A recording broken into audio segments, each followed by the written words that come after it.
Middle ഈസ്റ്റിലെ സംഘർഷം ആറാം ആഴ്ചയിലേക്ക് കടക്കുമ്പോൾ ഉൾപ്പെടെയുള്ള ഗൾഫ് രാജ്യങ്ങളിൽ ആശങ്ക ഒഴിയുന്നില്ല. സിറിയയിലെ ഡമാസ്കയിലുള്ള എംബസിക്ക് നേരെയുണ്ടായ ആക്രമണവും വ്യോമാതിർത്തിയിൽ മിസൈലുകൾ തകർത്തതും ഇറാനെതിരെ ഡൊണാൾഡ് ട്രംപ് നൽകിയ കടുത്ത മുന്നറിയിപ്പും ഉൾപ്പെടെയുള്ള കാര്യങ്ങൾ വീണ്ടും പ്രതിസന്ധിയിലെത്തിക്കുന്നു. സിറിയൻ തലസ്ഥാനമായ ഡമാസ്കയിലെ എംബസിക്ക് നേരെയും മിഷൻ മേധാവിയുടെ വസതിക്ക് നേരെയും ഉണ്ടായ ആക്രമണത്തെ വിദേശകാര്യ മന്ത്രാലയം കർശനമായി അപലപിച്ചു. കൂടാതെ യുടെ ദേശീയ ചിഹ്നങ്ങളെ അപമാനിക്കുന്ന രീതിയിലുള്ള ഈ നീക്കം നയതന്ത്ര ബന്ധങ്ങളെക്കുറിച്ചുള്ള ലംഘനമാണെന്നും ചൂണ്ടിക്കാട്ടി.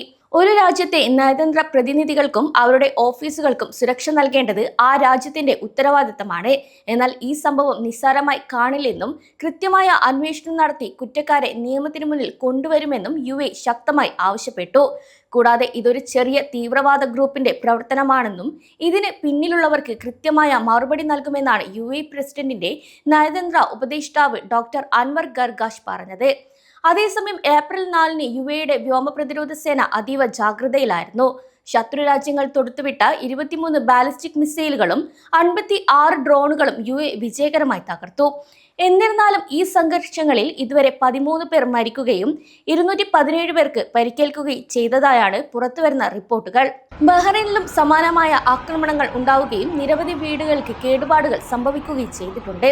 കൂടാതെ GCC രാജ്യങ്ങൾ ഒറ്റക്കെട്ടായി ഈ വ്യോമാക്രമണ ഭീഷണികളെ പ്രതിരോധിക്കുകയാണിപ്പോൾ. അതേസമയം ട്രംപിന്റെ പുതിയ പ്രസ്താവന മേഖലയിൽ വലിയ ചർച്ചയായിരിക്കുകയാണ്. വരും ദിവസങ്ങളിൽ ഒരു സമാധാന കരാറിൽ ഒപ്പിട്ടില്ലെങ്കിലോ അല്ലെങ്കിൽ ഹോർമുസ് കടലിടുക്ക് തുറന്നില്ലെങ്കിലോ ഇറാന് നരകം കാണേണ്ടി വരുമെന്നാണ് ട്രംപ് മുന്നറിയിപ്പ് നൽകിയത്. ഇതിനായി 48 മണിക്കൂർ സമയവും അനുവദിച്ചു. ഹോർമുസ് കടലിടുക്ക് വഴിയുള്ള എണ്ണ നീക്കം തടസ്സപ്പെട്ടാൽ അത് ലോക സമ്പദ് വ്യവസ്ഥയെ തന്നെ ബാധിക്കും എന്നതിനാണ് ഈയൊരു നീക്കം. കൂടാതെ വ്യോമാതിർത്തി ഭാഗികമായി തുറന്നെങ്കിലും നിലവിലെ ആക്രമണങ്ങളുടെ സാഹചര്യത്തിൽ വിമാന സർവീസുകൾ വീണ്ടും അനിശ്ചിതത്തിലാകാനുള്ള സാധ്യതയുണ്ട് എന്ന ചില സൂചനകൾ വരുന്നുണ്ട്. എന്നാൽ ഇക്കാര്യം ഔദ്യോഗികമായി പറഞ്ഞിട്ടില്ല. യുദ്ധം ഇനിയും കടുക്കുകയാണെങ്കിൽ ആദ്യഘട്ടത്തിലുണ്ടായ സമാനമായ സാഹചര്യങ്ങളിലേക്ക് പോകുമോ എന്ന ആശങ്കയും നിലനിൽക്കുന്നുണ്ട്. അതിനാൽ ഇനി അങ്ങോട്ട് നാട്ടിലേക്ക് വരാൻ ടിക്കറ്റ് എടുത്തവർ യാത്രയ്ക്ക് മുൻപ് എയർലൈനിന്റെ സ്റ്റാറ്റസുകൾ നോക്കേണ്ടത് അത്യാവശ്യമാണ്. കൂടാതെ യിലെയും മറ്റ് ഗൾഫ് രാജ്യങ്ങളിലെയും സുരക്ഷാ സേനകൾ നൽകുന്ന നിർദ്ദേശങ്ങൾ എല്ലാവരും കർശനമായി പാലിക്കണം.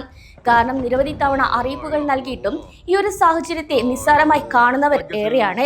അതിനാൽ അടിയന്തര സാഹചര്യങ്ങളിൽ അധികൃതർ നൽകുന്ന നിർദ്ദേശങ്ങൾ പൂർണ്ണമായും പാലിക്കേണ്ടതുണ്ട്. മിഡിൽ ഈസ്റ്റ് യുദ്ധം 36-ാം ദിവസത്തിലേക്ക് കടക്കുമ്പോൾ സമാധാനത്തിനുള്ള ചർച്ചകൾ സജീവമാണെങ്കിലും ക്ക് നേരെയുള്ള മിസൈൽ ആക്രമണങ്ങളിൽ ആശങ്ക വർദ്ധിക്കുന്നതാണ്. എന്നാൽ ഗൾഫ് രാജ്യങ്ങളിലെ സുരക്ഷാ സംവിധാനങ്ങൾ വളരെ ശക്തമാണെന്നത് ഓരോ പ്രവാസിക്കും നൽകുന്ന ഒരു ആശ്വാസമാണ്. അതിനാൽ അധികൃതർ നൽകുന്ന നിർദ്ദേശങ്ങളെല്ലാം പാലിച്ചുകൊണ്ട് സുരക്ഷിതമായി തുടരാം. അവധി ദിവസങ്ങളൊക്കെ ആയതിനാൽ അനാവശ്യമായ യാത്രകൾ പരമാവധി ഒഴിവാക്കുന്നതായിരിക്കും നല്ലത്. കാരണം ഇന്നത്തെ സംഘർഷ സാഹചര്യത്തിൽ ഇറാനിൽ നിന്നുള്ള മിസൈലുകൾ നിരന്തരം യിലേക്ക് വരുന്നുണ്ട്. അതിനാൽ പ്രതിരോധ സേന ഇവ സ്പോട്ടിൽ ആകാശത്ത് വെച്ച് തന്നെ തകർക്കും. ഇതിന്റെ അവശിഷ്ടങ്ങൾ താഴെ വീണാണ് മിക്ക അപകടങ്ങളും ഉണ്ടാകുന്നത്.